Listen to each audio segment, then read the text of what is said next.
Hmm, Kerja sendiri, tak ada payslip. Tapi nak beli rumah, kereta, bank nak tengok gaji macam mana? Hai, saya Tia. Kalau you guys kerja sendiri, bank tak akan ikut gaji, ikut bayar diri sendiri je tau. Bank akan tengok duit masuk dalam akaun syarikat, nak tengok konsisten ke tak dan jumlah dia berapa. Biasanya, bank akan tengok average income 6 bulan yang masuk dalam akaun syarikat.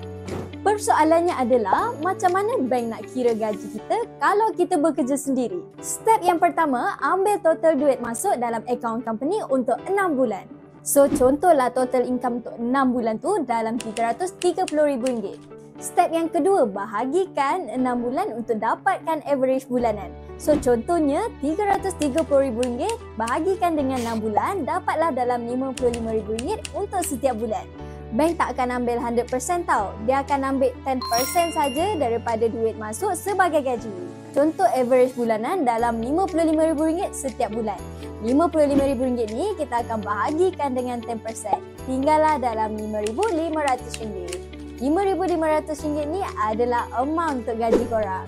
Jadinya bank apa yang akan terima bank statement ni? Antara bank yang terima gaji bank statement ni ialah CIMB Bank, Hong Leong Bank dan juga Alliance Bank. Bank-bank yang lain macam Maybank, Public Bank dan juga RHB Bank wajib ada income tax sebelum nak apply apa-apa loan. Kalau tak ada income tax, bank tak akan layan tau application korang. So, sebelum nak apply apa-apa loan, pastikan dokumen dibina elok dan pilih bank mana yang sesuai. Jika tidak, chances nak dapatkan approval pun sangat rendah.